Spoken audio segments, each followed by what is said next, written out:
Bismillahirrahmanirrahim. Assalamualaikum warahmatullahi wabarakatuh. Innal hamdalillahi nahmaduhu wa nasta'inuhu wa nastaghfiruh wa na'udzu billahi min shururi anfusina wa min sayyiati a'malina. May yahdihillahu fala mudilla lahu wa may yudlil fala hadiyalah. Ashhadu an la ilaha illallah wahdahu la syarika lah wa ashhadu anna Muhammadan abduhu wa rasuluh la nabiyya wa la rasula ba'dah. Allahumma salli wa sallim ala nabiyyina Muhammadin wa ala alihi wa sahbihi wa man tabi'ahum bi ihsanin ila yaumiddin. Qala Allah Ta'ala fil Qur'anil Karim, a'udzu billahi minasyaitonir rajim. Ya ayyuhalladzina amanu taqullaha haqqa tuqatih wa la tamutunna illa wa antum muslimun. Wa qala ya ayyuhalladzina amanu taqullaha wal tanzur nafsum ma qaddamat lighad wattaqullaha innallaha khabirum bima ta'malun. Wa qala Rasulullah sallallahu alaihi wasallam ittaqillaha haitsu ma kunta wa atbi'i sayyi'atal hasanata tamhuha wa khaliqin nasa bi khuluqin hasanin thumma amma ba'd. Rabbi shrah li sadri wa yassir li amri wahlul 'uqdatam min lisani yafqahu qawli. Rabbana zidna ilma warzuqna fahma. Ma'asyiral muslimin wal muslimat jamaah majelis taklim rahimani wa rahimakumullah. Pertama-tama senantiasa kita bersyukur kepada Allah Subhanahu wa taala atas segenap limpahan nikmat yang masih Allah berikan kepada kita sampai subuh hari ini. Kajian subuh yang biasanya materi sirah itu pada maghrib, ini ditukar jadwal sama Ustaz Sufri Aminullah, karena beliau kalau subuh banyak kegiatan di pondok. Hanya resikonya subuh-subuh cerita, itu dan bismika Allahumma ahya wa amut tenan ya. Wong kadang-kadang enggak diceritain saja doa majelisnya salah. Ya enggak apa-apa, niat saya cuma ngaji saja, mudah-mudahan dapat pahala yang banyak dari Allah Subhanahu wa taala. Yang kedua, salat dan salam kita curah limpahkan kepada uswatun hasanah kita Nabi Muhammad sallallahu alaihi wasallam beserta keluarga beliau, para sahabat beliau, para ulama pewaris beliau, juga kepada umat-umat beliau yang masih setia di dalam menjalankan sunnah-sunnah beliau hingga akhir zaman. Jamaah sekalian, terakhir pembahasan kita berkaitan dengan Sulhul Hudaybiyah atau perjanjian Hudaybiyah. Yang kita tahu bahwa peristiwa ini terjadi pada 6 tahun setelah Rasulullah dan orang-orang beriman tinggal di Madinah atau tahun ke-6 Hijrah. Yang mana Rasulullah SAW pernah bermimpi bahwasanya beliau memasuki kota Makkah, masuk ke Masjidil Haram. Ya, dan mimpi beliau itu kemudian dibenarkan oleh Allah Subhanahu wa taala di dalam Al-Qur'an surah Al-Fath ayat yang ke-27. Setelah mendapatkan mimpi yang membahagiakan itu, kemudian Rasulullah sallallahu alaihi wasallam mengajak semua kaum muslimin Madinah sekitar 1.500 orang untuk melaksanakan ibadah umrah ke Mekah. Tapi kita tahu kemudian niat baik kaum muslimin itu dihalang-halangi oleh orang-orang Makkah, sehingga kemudian terjadilah apa yang nanti disebut dengan Sulhul Hudaybiyah. Ya. Beberapa kali orang-orang musyrik Quraisy itu mengirim utusan kepada Nabi Muhammad ingin memastikan apa yang dikehendaki oleh kaum muslimin datang ke Mekah. Berkali-kali juga Rasulullah SAW sudah menjelaskan kepada mereka bahwa kedatangan kaum muslimin ke Mekah bukan untuk perang, tapi untuk melaksanakan ibadah. Ya. Berkali-kali utusan itu kembali ke Mekah menyatakan bahwa Muhammad itu hanya ingin bertawaf di Ka'bah, nggak puas, dikirim lagi utusan yang lain.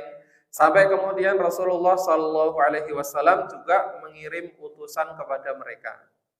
Ya, awalnya yang ditunjuk oleh Rasulullah SAW adalah sahabat Umar bin Khattab radhiyallahu anhu. Ya, karena pikirnya Rasulullah, ya nanti kalau terjadi apa-apa Umar bisa menangani. Tapi justru Umar berpendapat, ya Rasulullah, kalau saya yang diutus, mereka keluarga saya di sana tidak melindungi saya dan mereka kemudian bisa melakukan hal-hal yang memicu peperangan. Kan Umar itu memang sudah kelihatan wataknya watak pingin perang. Ya, dan kalau engkau menginginkan saya menyampaikan sesuatu, saya tidak bagus berdiplomasi. Maka kemudian sama Umar, utuslah kepada mereka Utsman ibn Affan radhiyallahu anhu. Maka Rasulullah SAW menunjuk Utsman untuk menjadi delegasinya Rasulullah menyampaikan informasi kepada Quraisy. Apa yang dipesankan oleh Rasulullah kepada Utsman? Wahai Utsman, datang kepada mereka, sampai kepada mereka niat kedatangan kita yang sebenarnya ke Mekah ini bukan untuk berperang tetapi untuk ibadah, untuk tawaf di Ka'bah. Ya. Dan ajak mereka untuk masuk Islam. Ya, ajak mereka untuk masuk Islam sekaligus temui orang-orang muslimin dan muslimat yang ada di Mekah yang tidak sempat hijrah ke Madinah, ya, sampaikan kepada mereka bahwasannya telah dekat kemenangan, kota Mekah akan segera dibebaskan. 3 poin. Ya. Sampaikan niat baik kita, ya. Jangan lupa untuk tetap berdakwah kepada mereka, ajak mereka kepada Islam. Yang ketiga, sampaikan kepada muslimin muslimat yang lemah di kota Mekah bahwa kemenangan telah dekat, kota Mekah akan segera dibebaskan. Maka berangkatlah sahabat Utsman ibn Affan ini, dan benar beliau kemudian, ya, waktu masuk ke kota Mekah itu ketemu sama salah seorang sahabatnya yang bernama Aban bin Sa'id bin Al-As. Ya, kemudian ini orang Mekah Quraisy. Kemudian beliau menjamin keselamatannya Utsman bin Affan. Dan benar, Utsman bisa masuk ke tengah-tengah kota Madinah dan bisa menyampaikan misi dari Rasulullah Shallallahu Alaihi Wasallam. Ya, Utsman dikenal orang yang baik, ya, orang yang santun, orang yang Utsman lembut, pemalu. Ya, maka diterima dengan baik. Apa yang disampaikan didengarkan oleh mereka. Bahkan setelah Utsman menyampaikan misinya, orang-orang Quraisy itu mempersilahkan Utsman untuk beribadah di Masjidil Haram.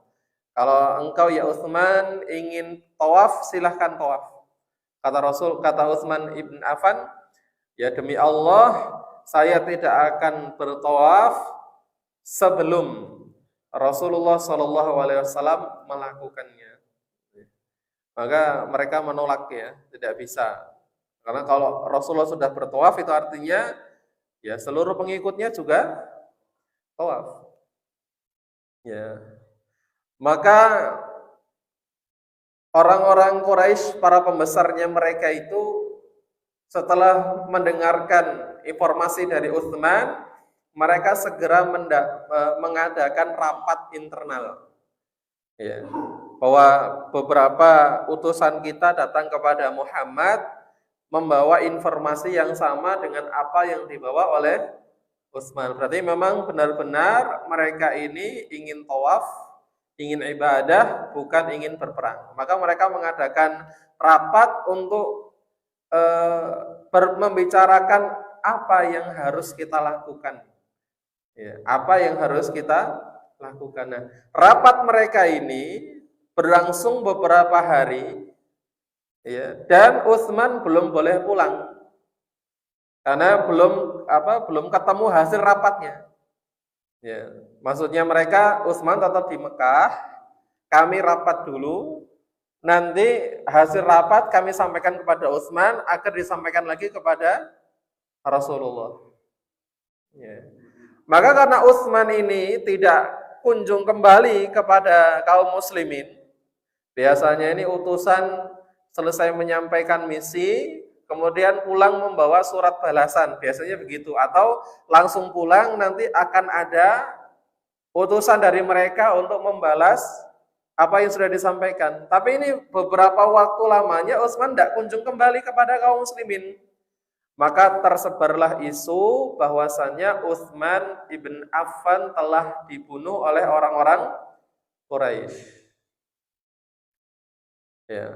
Maka kemudian Rasulullah Shallallahu Alaihi Wasallam mengajak para sahabatnya untuk melakukan baiat membela Utsman. Sebagian ulama mengatakan ini namanya baiat istimatah, baiat membela Utsman sampai mati. Ya. Haram hukumnya membunuh utusan delegasi, apalagi yang dibunuh Utsman, ya, salah seorang sahabat yang paling dicintai oleh Rasulullah Shallallahu Alaihi Wasallam. Ya. Dan disinilah kemudian sebagian ulama itu menyebutkan bahwasanya baiat itu ada dua, yaitu baiat sughra dan baiat kubra. Baiat kubra itu kepada khalifah atau kepada Amirul Mukminin, sedangkan baiat sughra itu baiat amal seperti ini. Ya, Rasulullah mengambil janji setia kepada para sahabat, ayo kita bareng-bareng membela terbunuhnya Utsman bin Affan. Dan semua sahabat itu langsung membayat Rasul sallallahu alaihi wasallam, menyambut seruan Rasul sallallahu alaihi wasallam. Sahabat yang pertama bersalaman dengan Rasulullah, bersedia ya berbayat kepada Rasulullah untuk membela Utsman, namanya sahabat Abu Sinan Al-Asadi radhiyallahu anhu. Sebanyak 1.500 orang melakukan bait ini kecuali salah seorang munafikin yang bernama Jad bin Qais. Ya, saking istimewanya ya peristiwa Baiatur Ridwan, yang ini disebutnya Baiatur Ridwan, Allah Subhanahu wa taala berfirman mengenai peristiwa ini dalam Al-Qur'an surah Al-Fath ayat yang ke-18. Allah Subhanahu wa taala berfirman, a'udzubillahi minasyaitonir rajim. Bismillahirrahmanirrahim. Laqad radiyallahu 'anil mu'minina idh yubayyi'unaka tahta asy-syajarah fa'alima ma fi qulubihim fa'anzalas sakinata 'alaihim wa asabahum fathan qariba. Sesungguhnya Allah Subhanahu wa taala telah meridhai orang-orang mukmin ketika mereka berjanji setia kepadamu ya Muhammad, ya tahta syajarah, di bawah sebuah pohon. Dia mengetahui apa yang ada di dalam hati mereka. Ya, Allah mengetahui kejujuran ya para sahabat ini kepada Rasulullah Shallallahu Alaihi Wasallam, bukan seperti orang munafik. Ini karena baiat mati. Pokoknya kita tidak akan kembali kecuali kita mendapatkan kemenangan atas pembelaan Utsman atau kita mati. Itu namanya baiat. Makanya orang munafik satu orang itu nggak mau baiat. Kenapa? Nah, kamu masih mati kalau baiat. Ya. Menang atau mati. Ya, iskariman aumut syahidan. Ya, hidup mendapatkan kemuliaan kemenangan atau meninggal mendapatkan syuhada. Allah Subhanahu wa taala mengetahui apa yang ada di dalam hati mereka, kebenaran iman mereka, kesetiaan mereka kepada Rasulullah. Maka Allah Subhanahu wa taala fa anzalas sakinata 'alaihim. Maka Allah Subhanahu wa taala memberikan ketenangan atas mereka.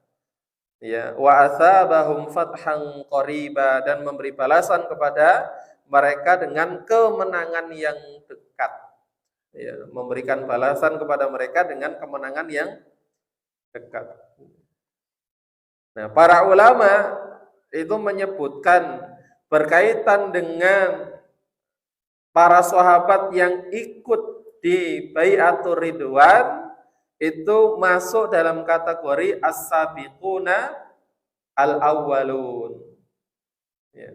Jadi as-sabiqun al-awwalun itu dimulai dari orang-orang yang benar-benar pertama kali menyambut dakwahnya Rasulullah, seperti istri beliau Ibunda Khadijah Al-Kubra, seperti sahabat beliau Abu Bakar As-Siddiq, seperti sepupu beliau sahabat Ali bin Abi Thalib, Ya, mereka-mereka itu disebutnya as-sabiqunal awwalun. Dari sana sampai sahabat-sahabat yang ikut dalam bai'atur ridwan.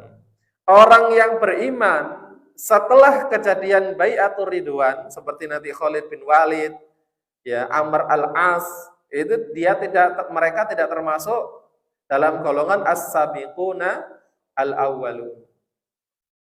Ya.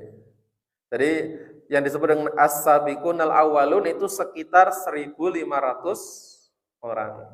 Allah Subhanahu wa taala berfirman tentang mereka, a'udzubillahi minasyaitonir rajim, was-sabiqunal awwaluna minal muhajirin wal ansor. Ya, orang-orang yang terdahulu lagi pertama-tama masuk Islam di antara mereka, yakni orang-orang muhajirin dari Mekah dan orang-orang ansor yang ada di Madinah. Makanya sebagian ulama itu ketika menyebutkan, oh yang namanya orang-orang yang terdahulu lagi pertama-tama Islam itu hanya Ibunda Khadijah, Abu Bakar, Ali, itu keliru. Kenapa? Karena kalimatnya Allah Subhanahu wa taala minal muhajirina wal ansor. Jadi orang-orang ansor yang masuk Islam juga di awal-awal hijrah itu juga termasuk dalam bagian as-sabiqunal awwalun. Ya, maksimalnya adalah sahabat-sahabat yang telah beriman ya sampai di peristiwa bai'atur ridwan. Ya, orang-orang yang terdahulu lagi yang pertama-tama masuk Islam di antara mereka orang-orang muhajirin dan ansar, walladzina taba'uhum bi ihsan, dan orang-orang yang mengikuti mereka dengan baik, radhiyallahu anhum wa radu anhu, maka Allah ridho kepada mereka dan mereka pun ridho kepada Allah Subhanahu wa taala. Wa a'adda lahum jannatin tajri min tahtihal anhar khalidina fiha abada, dan Allah menyediakan bagi mereka surga-surga yang mengalir sungai-sungai di dalamnya, mereka kekal di sana selama-lamanya. Zalikal fauzul azim, itulah kesuksesan yang besar, ya, keberhasilan yang sebenarnya. Kalau kita bisa mendapatkan surga Allah, yang di dalam surga itu terdapat sungai-sungai yang mengalir. Apapun yang kita lakukan di dunia ini, keadaan bagaimanapun yang Allah tetapkan kepada kita di dunia ini, sifatnya kita hari ini masih sedang dalam perlombaan. Sama-sama sedang melakukan proses. Siapa di antara kita yang akan mendapatkan kesuksesan dari perjalanan ini adalah mereka yang mendapatkan nikmat surga Allah Subhanahu wa taala. Jadi belum finish, Pak ya. Kalau ibarat pertandingan motor GP itu ada 20 lap, tidak bisa kita menilai yang juara satu itu yang startnya di nomor urut pertama, tidak bisa. Yang juara satu itu yang ketika lap kelima itu sudah memimpin pertandingan, tidak bisa. Kita baru benar-benar bisa menentukan siapa pemenang pertandingan itu sudah finish di lap terakhir. Lap terakhir itu di surga, di akhirat. Nah, kalau masih dunia ini masih sedang berproses semuanya. Ya, itu adilnya Allah Subhanahu wa taala. Rakyat bisa mendapatkan peluang ini, bisa sukses, pejabat juga bisa sukses. Laki-laki bisa sukses, perempuan juga bisa sukses. Ya, orang yang sempurna tubuhnya, indranya, organ tubuhnya itu bisa sukses. Orang yang tidak sempurna juga bisa sukses. Tapi kalau perlombaannya manusia itu tidak bisa begitu. Lomba lari yang nggak punya kaki nggak bisa ikut lomba, ya kan? Lomba model wanita dari desa yang hitam tidak bisa ikut lomba. Tapi kalau perlombaan yang Allah berikan kepada umat manusia, semuanya bisa ikut perlombaan dan bisa ikut mendapatkan kemenangan dan kesuksesan. Ya. Maka bagaimana kita menjadikan dunia yang sedang Allah berikan kepada kita ini menjadi wasilah untuk kita mendapatkan kesuksesan di akhirat, yaitu surga Allah Subhanahu wa taala. Ya. Sampai Rasulullah di dalam hadis riwayat Imam Muslim, Imam Abu Dawud dan Imam At-Tirmidzi ya, bersabda tentang para sahabat yang ikut dalam baiatur ridwan. Masya Allah, luar biasa. Kata Rasulullah, la yadkhulun nar ahadun mimman baya' tahtas syajarah. Tidak akan masuk neraka siapapun yang berbaiat di bawah pohon ini, kata Rasulullah, yaitu baiatur ridwan. Bang, sahabat itu ya bertingkat-tingkat. Semuanya baik, semuanya mulia, tapi kemuliaan para sahabat itu bertingkat-tingkat. Yang paling mulia tentu saja yang benar-benar menerima dakwahnya Rasul di saat pertama-tama. Ya, seperti Ibunda Khadijah, Abu Bakar, dan sahabat Ali. Ya, yang kedua adalah para sahabat yang ikut dalam perang Badar. Dan yang ketiga, sahabat-sahabat yang ikut dalam peristiwa baiatur ridwan. Ya, sebagaimana juga orang beriman secara umum juga bertingkat-tingkat. Ya. Secara umum orang beriman itu adalah mulia, tapi mereka kemuliaannya bertingkat-tingkat. Maka ketika melihat peristiwa baiatnya kaum muslimin kepada Rasulullah SAW, orang-orang Quraisy ketar-ketir, Pak. Waduh, ini mereka salah paham. Ya. Wong mereka ini apa ya? Perang nggak pakai baiat saja menang terus ya. Apalagi mau berperang sebelumnya mengadakan baiat istimatah, baiat mati. Nah, pokoknya nggak boleh mundur kalau belum menang, meskipun harus mati. Mereka ketar-ketir orang-orang Quraisy. Maka mereka mengirimkan utusan terakhir yang bernama Suhail bin Amr. Ya. Suhail bin Amr diutus, tapi ini bukan untuk menyampaikan informasi kepada mereka atau mengambil informasi kepada mereka mau ngapain. Khusus Suhail bin Amr ini diutus oleh orang-orang Quraisy untuk menemui Nabi dan untuk membuat perjanjian damai. Jadi yang ngajak damai adalah orang-orang Quraisy. Sebetulnya Rasulullah dari awal sudah berniat begitu. Ya. Tapi pada akhirnya ada isu terbunuhnya sahabat Utsman. Rasulullah membayar sahabat untuk membela kehormatan Utsman. Maka mereka yang kemudian ketakutan dan mereka mengajak untuk berdamai. Dan orang-orang Quraisy berpesan kepada Suhail. Ya Suhail, katakan kepada Muhammad, intinya ya, katakan kepada Muhammad dan kawan-kawannya, tahun ini mereka harus kembali ke Madinah. Tahun ini mereka harus kembali ke Madinah. Ya. Mereka boleh datang lagi ke sini, ke Mekah, ya, tahun depan atau tahun-tahun berikutnya. Karena kita benar-benar tidak siap dengan celaan orang-orang kepada kita. Ya. Apa jadinya orang-orang Quraisy kalau mereka diketahui bahwa musuh utama mereka bisa masuk ke Mekah dengan damai, bisa tawaf ke Ka'bah. Wah, itu penghinaan luar biasa itu. Mereka malu luar biasa. Jadi nggak apa-apa, hari ini damai dulu. Sebetulnya damai itu juga bentuk kekalahan mereka. Yang selama ini mereka menganggap sepele umat Islam, menganggap kita akan berantas umat Islam sampai ke akar-akarnya, tapi hari ini mereka sendiri yang mengajak damai. Itu artinya mereka mengakui eksistensi kaum muslimin, mereka mengakui kekuatan kaum muslimin, mereka mengakui keberadaan kaum muslimin secara tidak langsung. Maka benar, datanglah Suhail ya kepada kaum muslimin dan langsung disambut oleh Nabi SAW. Perbincangan berdua Nabi Muhammad dan Suhail Itu berbincang-bincang dengan perbincangan yang cukup lama.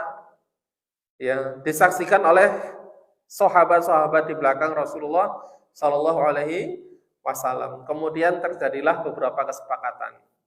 Ya, saya baca di beberapa buku sejarah, ya, di dalam kitab hadis yang memuat tentang Sulhul Hudaybiyah itu beda-beda riwayatnya. Ada yang mengatakan isinya 3 poin, ada yang menyatakan isinya 4 poin, ada yang menyatakan isinya 5 poin.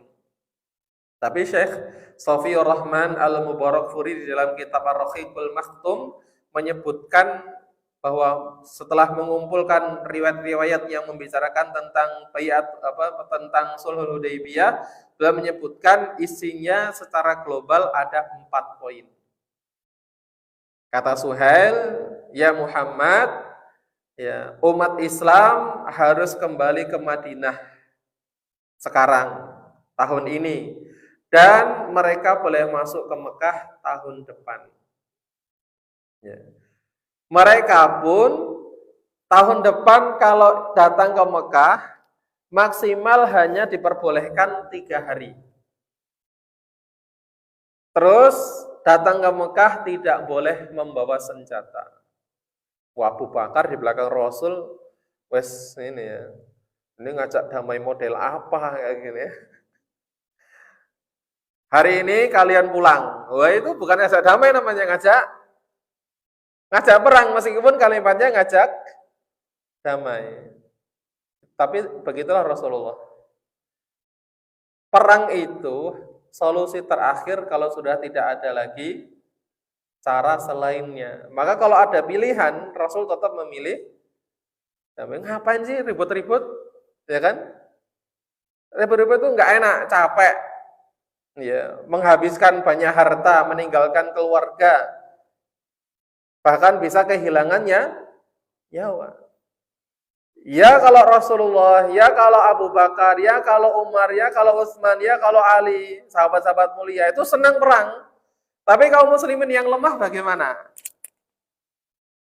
Jadi bukan hanya memikirkan beliau sendiri dan orang-orang sahabat-sahabat utamanya. Memikirkan secara global, nanti bagaimana kaum muslimin yang lainnya? Mereka bisa kehilangan suaminya.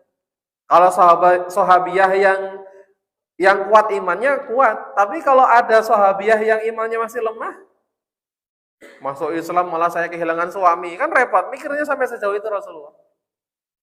Maka kalau ada pilihan antara damai dan perang, meskipun damai itu sepertinya merugikan kaum muslimin, Rasulullah tetap memilih damai. Ya wis, nggak apa-apa.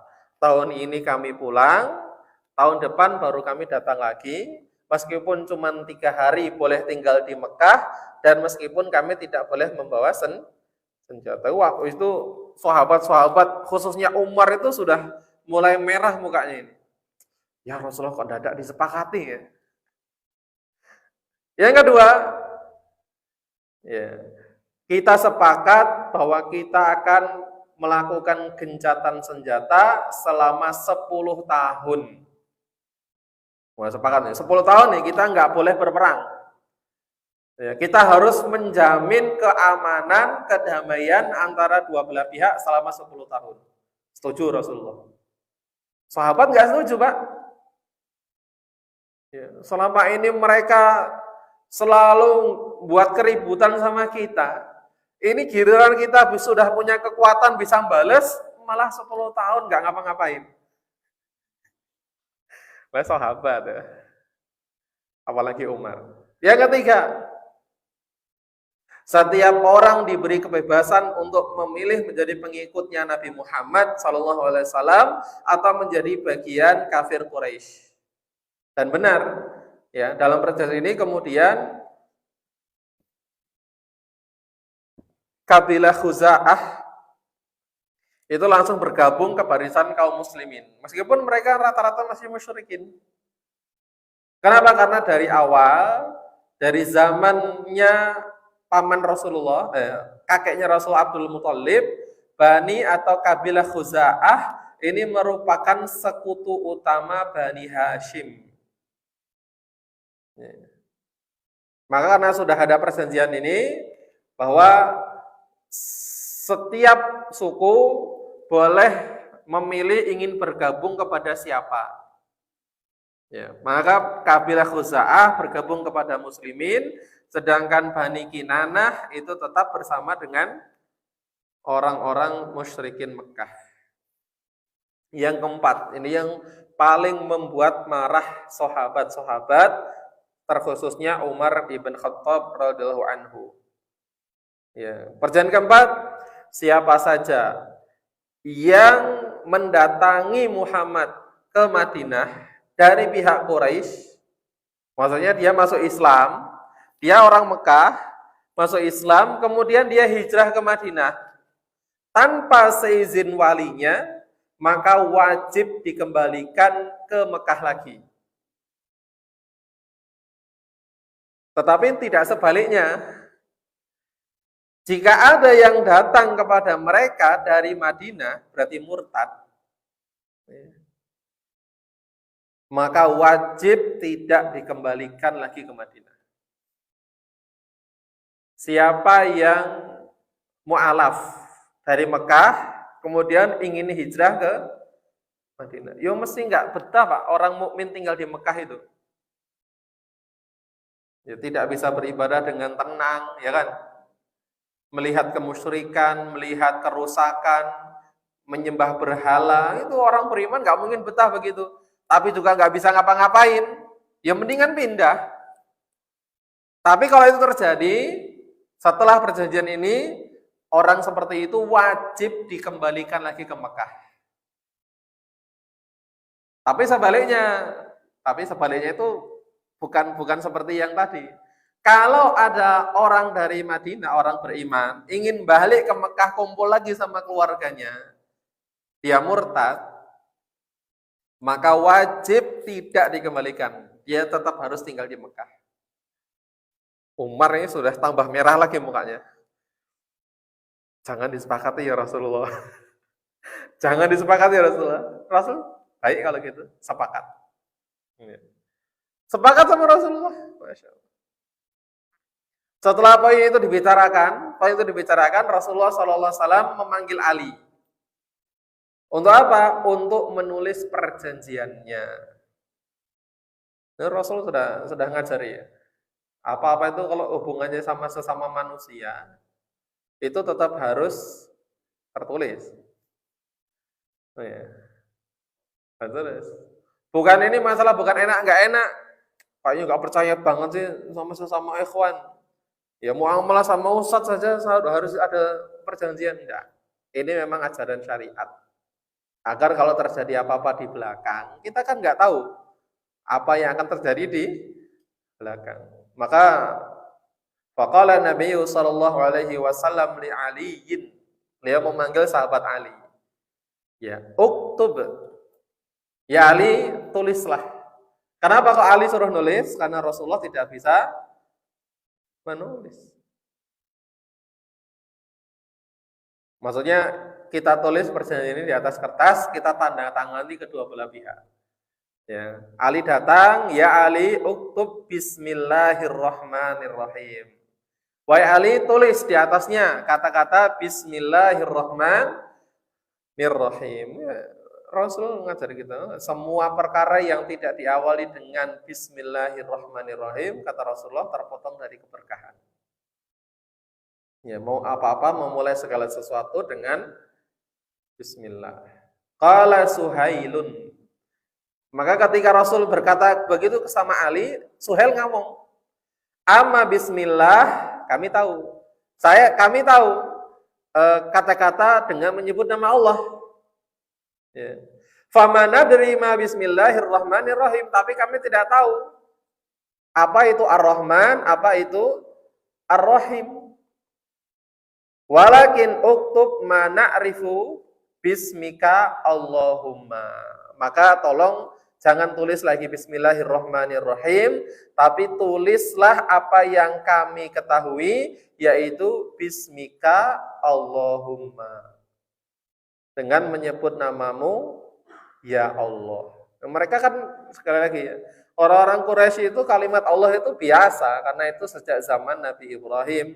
Ada Warokoh kalau zaman dulu itu juga suka menyebut nama Allah dalam kitab Injilnya. Ya. Mereka tidak mengakui kalimat Bismi Ar-Rahman Ar-Rahim, tapi mereka tahu adanya Allah. Sahabat Ali nurut, nggak apa-apa lah.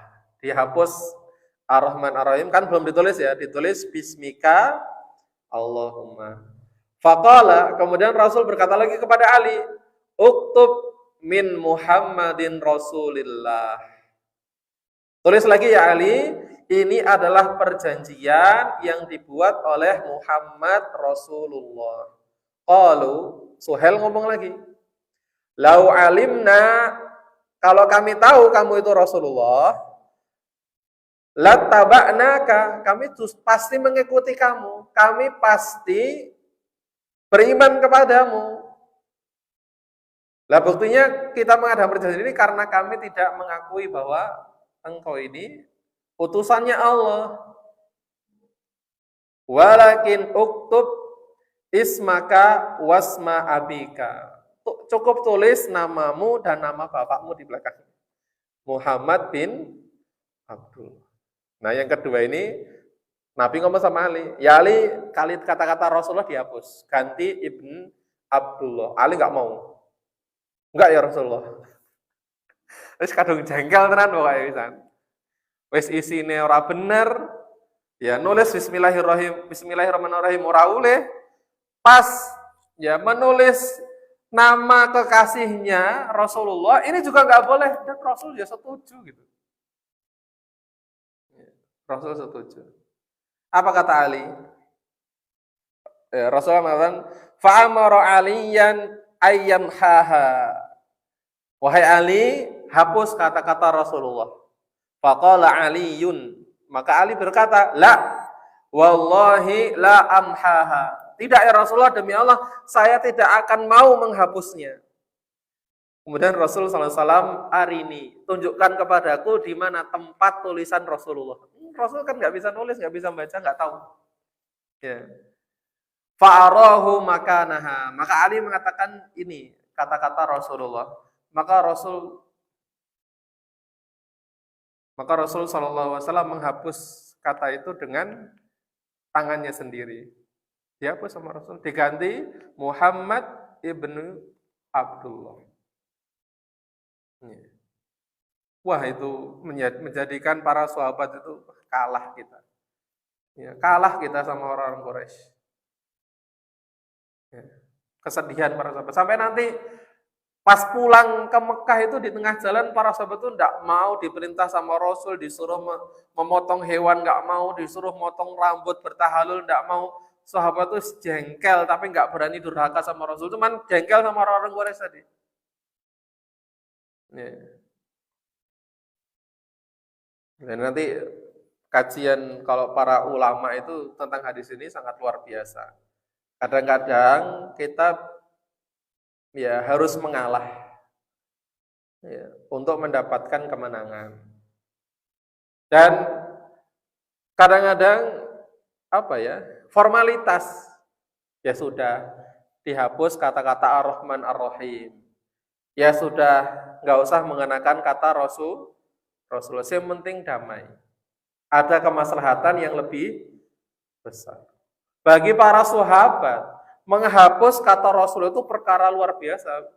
Berarti kan tidak mengakui bahwa Muhammad itu adalah Rasul, itu bisa murtad. Tapi ini adalah siasat. Ini adalah siasat. Makanya guru saya itu pernah ngomong, ya sudah, kalau memang nggak mau khilafah, nggak mau syariat Islam, ya kita nggak usah menggunakan kata-kata itu. Tapi kita tetap targetnya adalah menjalankan, memberlakukan syariat Islam, meskipun kalimatnya bukan seperti itu, karena yang ditolak mungkin narasinya. Isine nek bener, kalau baik pasti diterima. Ya sudahlah, namanya undang-undang nggak apa-apa, namanya Pancasila nggak apa-apa, yang penting isinya sama dengan syariat Islam, tidak bertentangan dengan Al-Quran dan Sunnah. Lah, pas peristiwa ditulis perjanjian yang keempat tadi, baru mau ditulis perjanjiannya sama Ali, bahwa kalau ada orang yang mu'alaf dari Mekah mau pindah ke Madinah, wajib dipulangkan. Kalau ada orang murtad dari Madinah mau ke Mekah, ya, ke Mekah wajib tidak dipulangkan. Mau ditulis itu datang Abu Jandal bin Suhail bin Amr. Berarti Abu Jandal ini anaknya Suhail bin Amr. Wah, pas banget itu. Ternyata Abu Jandal ini sebelumnya sudah menjadi mukminin. Ya, Suhail marah. Ya, maka Abu Jandal sama Suhail ini dirantai di rumahnya. Ya. Ini jangan sampai kamu ini nanti kalau tahu kedatangan Nabi Muhammad dan sahabatnya, kamu pasti gabung sama mereka. Maka sama Suhail di rumah Abu Jandal, anaknya ini dirantai. Ya, Abu Jandal berusaha bagaimana caranya bisa lepas dari ikatannya itu, kemudian tergopoh-gopoh langsung merangsek ke barisan kaum muslimin. Tangan sama kakinya masih ada rantainya. Melihat itu Suhail marah. Apa kata Suhail? Ya Muhammad, ini adalah orang pertama yang harus kamu kembalikan kepada kami. Ya, kamu harus membuktikan perjanjian damai kita. Ya. Sahabat tambah marah lagi ini. Ya. Kata Rasulullah, ya Suhail, perjanjian kita belum kita tanda tangani kok. Ya, perjanjian ini belum selesai, belum kita tanda tangani. Kata Suhail, saya nggak mau tahu. Kalau kamu tidak memulangkan orang ini, dia anaknya sendiri, kan marah, malu banget sama orang-orang Quraisy. Ya. Ini anaknya sendiri malah gabung sama muslimin. Kalau kamu tidak memulangkan dia, sudah tidak ada lagi perjanjian damai. Coba bayangkan apa yang kata Rasul? Sama Rasul ya sudah. Ya, dikembalikan. Betul, dikembalikan sama Rasul. Abu Jandal, silahkan kamu ke ayahmu, Suhail. Suhail itu begitu Abu Jandal dekat, langsung digampar pipinya sampai jatuh, langsung dipegang kerah bajunya, diseret kembali ke barisan musyrikin. Ketika diseret itu, Abu Jandal ngomong, wahai kaum muslimin, berteriak dengan kesedihan yang sangat luar biasa. Apakah kalian akan membiarkanku dikembalikan kepada orang-orang musyrik? Sesungguhnya mereka akan berbuat sesuatu agar aku menjadi orang-orang murtad kembali ke agama mereka. Ya, kaum muslimin itu tambah marah lagi.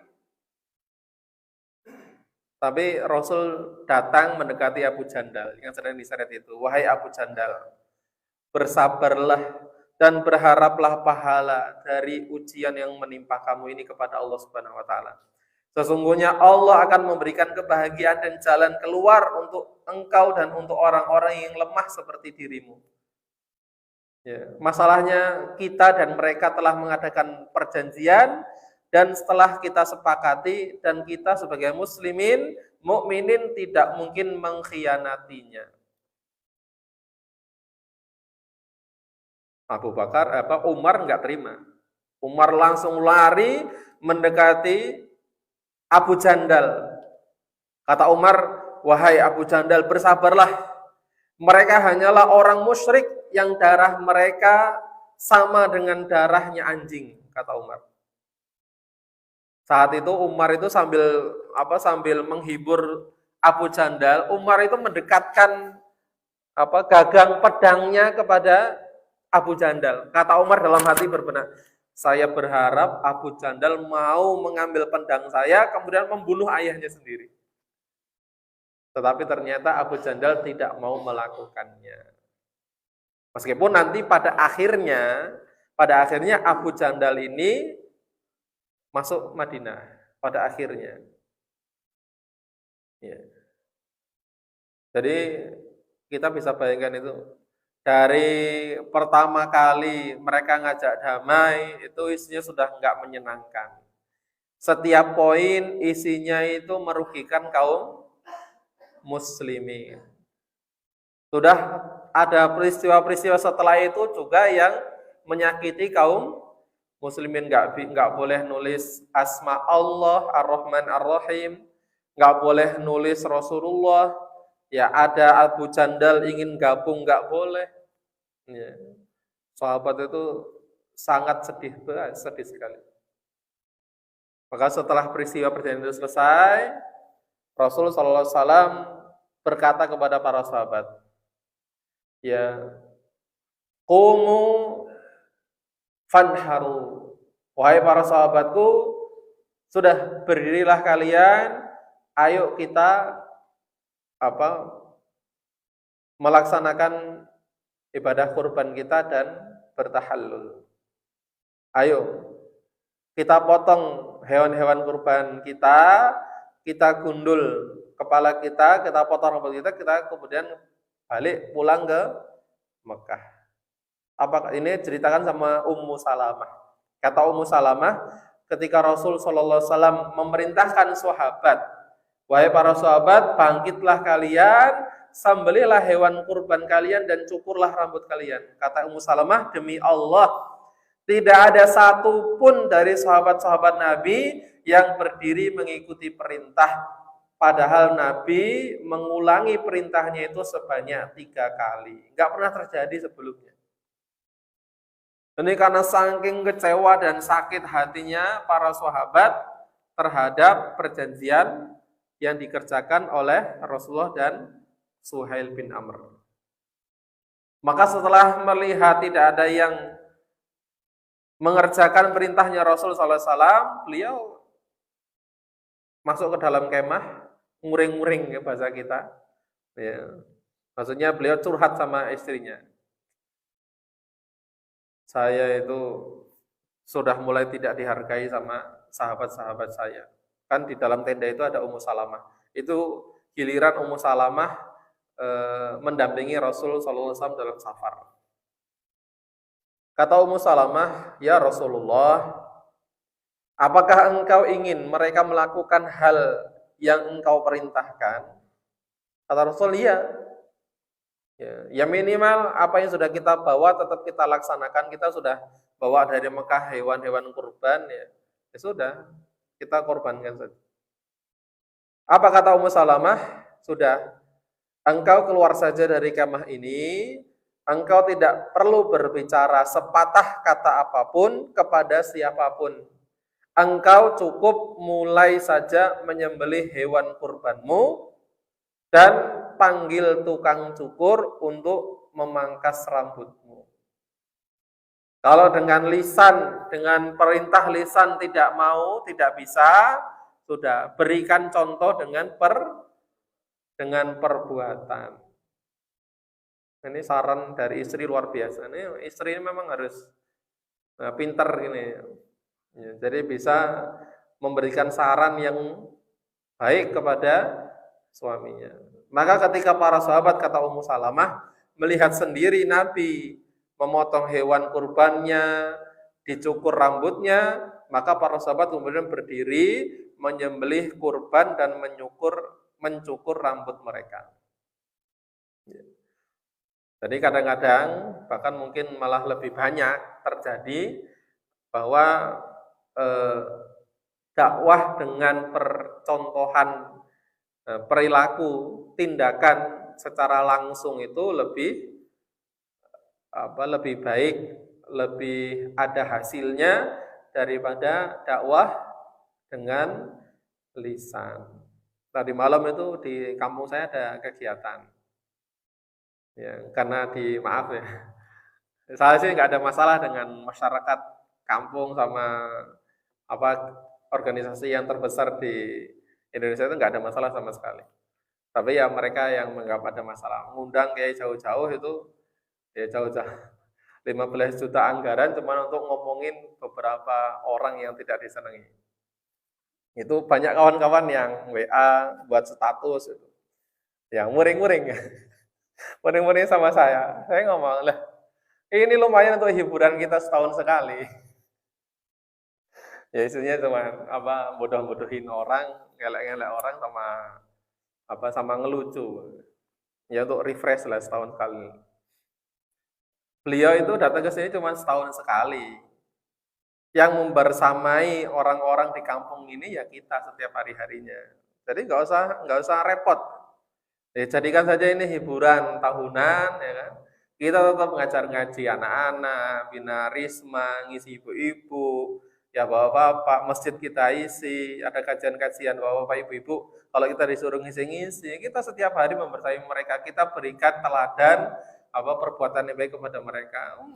Beliau ngomong begitu kan cuma setahun sekali, sedangkan kita setiap hari bersama dengan masyarakat. Nanti masyarakat akan menilai sendiri. Ya, dari perbuatan. Kalau ada orang ngomong begitu, kita balas begitu juga, selesai, nggak jadi apa-apa. Ya, sudah nggak usah diurusi. Status yang begitu dihapus saja, nanti dibaca sama masyarakat nggak enak. Kan teman mereka itu memang begitu ya kan. Bener sih yang diomongin kiai ini gitu, nggak usah. Ya sudah contohkan kepada mereka bahwa kami ke masjid karena perintah Rasulullah untuk sholat di masjid, bukan karena ingin menguasai masjid. Kenapa kok kami jadi imam? Karena nggak ada yang mau jadi imam. Ya, kalian nggak ke masjid sih. Coba kalian ke masjid, bacaannya benar, jadi imam ya kami jadi makmum nggak apa-apa. Ya. Saya nggak ada masalah, saya di beberapa masjid kalau sholat subuh itu pakai kunut. Ya, di beberapa masjid kalau memang harus kunut saya pakai kunut di masjid itu. Karena dikerjakan Imam Syafi'i, sholatnya di masjid Imam Abu Hanifah, beliau tidak berkunut. Ya, tapi Imam Ahmad bin Hanbal sholat di masjidnya Imam Syafi'i, beliau menggunakan itu hal-hal yang biasa-biasa begitu. Tapi kan namanya masyarakat nggak tahu. Ya, jangan sampai masjid kita diimami oleh orang yang tidak kunut. Gitu. Ya kami itu jadi makmum nggak apa-apa. Ya, masalahnya mereka nggak ada yang berangkat subuh. Iya itu Pak. Jadi ini nggak sholat jamaah. Ya sudah nggak apa silakan. Artinya kan itu informasi dari pihak sebelah saja kan. Ya nggak usah ribut-ribut. Itu sudah setiap hari yang membersamai di kampung ini kan kita. Sudah. Jadi berdakwah bilhal dengan perbuatan itu biasanya lebih efektif, lebih mengena daripada berdakwah dengan lisan. Apalagi berdakwah di lingkungan kita sendiri. Nah setelah itu ya, sampai sahabat Anas ibn Malik itu sampai bercerita. Ya. Masih ada waktu ya, sampai jam berapa sih Pak? 20 ya? Ya 20. Anas bin Malik itu mengatakan, ketika selesai perjanjian Hudaybiyah, ya, ketika itu para sahabat baru pulang ya, dari Hudaybiyah. Ya. Para sahabat diliputi perasaan jengkel dan kesal padahal mereka telah menyembelih binatang kurbannya. Ya. Sampai Umar ngomong gini, "Ya Rasulullah, alasta nabiyallahi haqqa?" Wahai Rasulullah, bukankah engkau adalah benar seorang nabinya Allah? Qala bala, kata Rasul, iya benar. Alasna alal haqqi wa aduna alal batil. Umar ngomong lagi, ya Rasulullah, bukankah kita orang-orang beriman ini adalah orang yang di atas kebenaran, sementara mereka adalah orang-orang yang di atas kebatilan? Qala bala, iya benar. Falima nu'tid daniyata fi dinina idzan. Umar ngomong lagi, kalau begitu, kenapa kita memberikan kerendahan kepada agama kita? Wong engkau ini benar Rasulullah, benar orang beriman itu adalah di atas kebenaran dan mereka orang-orang musyrik itu di atas kebatilan. Kenapa kita mengalah? Kenapa kita memberikan kerendahan pada agama kita? Qala, maka Rasul bersabda, "Inni Rasulullah." Ya Umar, sesungguhnya saya ini Rasulullah. Walastu a'sihi wahwa nasiri. Dan sesungguhnya aku tidak mungkin mendurhakai Allah karena dialah penolongku. Maksudnya apa? Yang saya lakukan ini bukan kedurhakaan kepada Allah, tapi inilah perintah dari Allah Subhanahu wa taala. Saya ini cuma utusan. Saya ini cuma mengerjakan apa yang diperintahkan oleh Allah. Kenapa saya menyetujui perjanjian ini meskipun menurut kalian isinya merugikan kaum muslimin, merendahkan agama ini? Ya, sebagai manusia mungkin bahasa kita. Saya juga tidak terima. Tapi karena ini saya Rasulullah, utusannya Allah, dan ini adalah perintah Allah untuk saya menyetujuinya. Umar ngomong lagi, awalaisa kunta tuhadditsuna anna sana'til baita fanatufu fihi. Umar ngomong, bukankah engkau telah mengatakan bahwa kita akan mendatangi Ka'bah, kemudian kita melakukan tawaf di sana? Sebelumnya kan engkau ngomong bahwa engkau telah bermimpi, bahwa kita masuk ke Mekah, kita masuk ke Masjidil Haram, dan kita akan bertawaf di Ka'bah. Engkau kan ngomong begitu, makanya engkau ngajak kami ke Mekah sekarang. Apa kata Rasul? Bala, benar. Tapi kata Rasulullah, fa'akhbarnuka anna na'tihil am. Benar, saya mengatakan bahwa kita akan tawaf di Ka'bah. Akan tetapi, apakah aku mengatakan kepadamu bahwa kita akan mendatanginya pada tahun ini? Saya kan tidak ngomong, kita pasti tawaf sekarang. Tidak gitu. Ya. Kata Umar, engkau memang tidak ngomong tahun ini. Qala fa innaka atihi wa mutawifun bihi. Kata Rasulullah, maka sesungguhnya engkau akan mendatanginya dan akan melakukan tawaf di kesempatan yang berikutnya.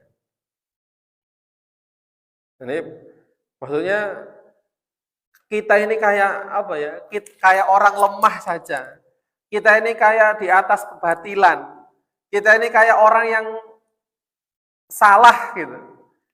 Kenapa harus ngalah? Kita ada di atas kebenaran, mereka kebatilan. Itu kan seolah-olah itu, sama mereka kok ngalah gitu.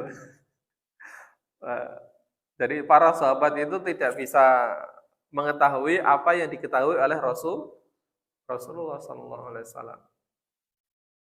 Bagaimanapun ya, perdamaian itu tetap lebih afdol daripada ya, untuk orang yang imannya baik, perang, mati, syahid, masuk surga tanpa hisab. Ya kan? Tapi itu juga nggak dipastikan, bisa ikhlas dalam berjihad. Ya kalau Rasulullah, para sahabat, bisa. Tapi kalau itu dilaksanakan menjadi standar, siapa yang imannya seperti Rasulullah? Siapa yang imannya seperti Abu Bakar, Umar, Utsman, Ali di setiap zaman? Kalau hari ini, pokoknya piye-piye perang, ya repot. Ya, akhir zaman kita ini repot jadinya. Belum nanti istri-istri yang ditinggalkan suaminya, keluarga besarnya tidak terima, jadi janda, jadi yatim, gak bisa makan, kemudian murtad, banyak kejadian seperti itu. Tapi kalau damai, dakwah masih bisa jalan, pondok pesantren masih jalan, kaderisasi ulama di masjid, kaderisasi ulama di pondok pesantren masih bisa jalan, itu lebih baik. Coba kalau perang, kiai-kiainya, ustadz-ustadznya sibuk angkat senjata, santri-santrinya sudah nggak belajar lagi, masjid sudah nggak ada taklim lagi. Mana yang lebih, ya sama-sama baik lah ya. Tapi kalau ada pilihan mana yang terbaik, tentu yang terbaik adalah dalam kondisi damai. Ya. Kalau masih ada pilihan. Kalau di Suriah kayaknya sudah nggak ada pilihan itu, Pak. Zaman dulu ya, waktu Bashar al-Assad membantai. Nah itu contoh kalau sudah memang tidak ada pilihan. Nah kalau pas di waktu begitu milih, sudah kita ngalah saja, biarin kita dibantai, laki-laki dibunuh, perempuan diperkosa, nah itu salah alamat. Ya kan? Sudah jelas-jelas dibantai, perempuannya sudah jelas-jelas diperkosa, kita ngomong, sudah kalau ditampar pipi kanan, kasih pipi kiri, itu salah alamat. Ini orang kafir sendiri yang ngasih pilihan. Ya, damai. Maka Rasul SAW menyetujui permintaan damai mereka. Wallahu a'lam bishawab. Ya, insyaallah dilanjutkan di kesempatan berikutnya karena sudah masuk waktu isyraq ya.